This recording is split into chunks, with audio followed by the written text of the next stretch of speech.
महाराज जी से एक शिष्य ने पूछा कि गुरुदेव, ध्यान और ज्ञान में क्या अंतर होता है।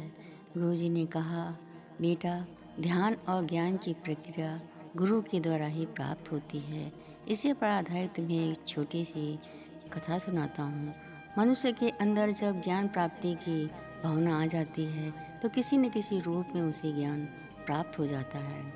एक समय की बात है कि एक दूर गांव में एक साधक रहता था जिसका नाम अर्जुन था।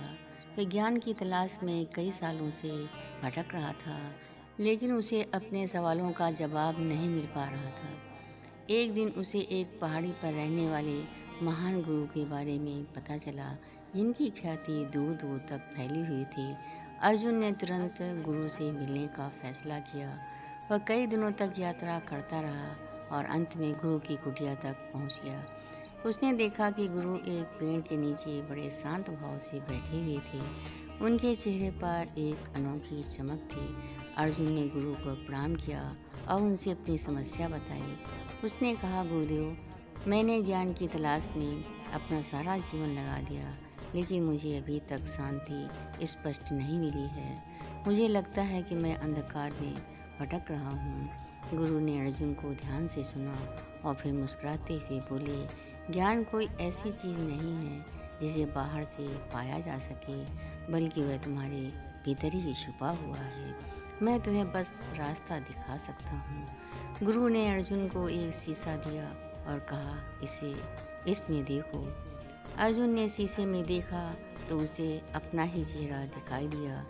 गुरु ने उससे कहा, ये शीशा तुम्हारी बाहरी दुनिया है। जब तुम इस शीशे को साफ रखोगे तो तुम्हें इससे सब कुछ स्पष्ट दिखाई देगा, लेकिन अगर यह धूल और दाग से भरा होगा तब तुम कुछ भी साफ नहीं देख पाओगे। गुरु ने समझाया, तुम्हारा मन इस शीशे की तरह है।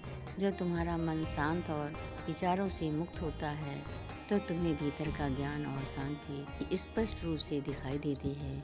लेकिन जब तुम्हारे मन में चिंताएं, इच्छाएं, बाहरी बातें भरी होती हैं तो तुम अपने भीतर की सच्चाई को नहीं देख पाते हो। गुरु ने अर्जुन को ध्यान और आत्मचिंतन का अभ्यास सिखाया। उन्होंने अर्जुन से कहा कि वह रोज़ उठकर अपने मन को शांत करे और अपने विचारों को बस देखे, उन्हें रोके नहीं। धीरे धीरे अर्जुन अपने मन को साफ करना सीख गया था। उसने पाया कि उसके भीतर ही वह शांति और ज्ञान छुपा हुआ है, जिसकी तलाश में वह इधर उधर भटक रहा था।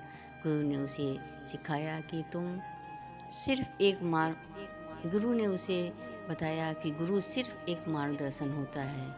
जो असली ज्ञान और परिवर्तन हमारे भीतर भरा हुआ है, उसी के बारे में बताता है।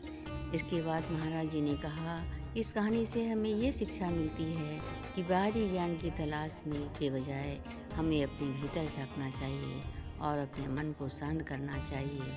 असली ज्ञान और शांति तभी हम पा सकते हैं। गुरु हमें हमेशा रास्ता दिखाते हैं जिस पर चलकर हम खुद ज्ञान प्राप्त कर लेते हैं। प्रेम से बोलो परम संत श्री ठाकर सिंह महाराज की।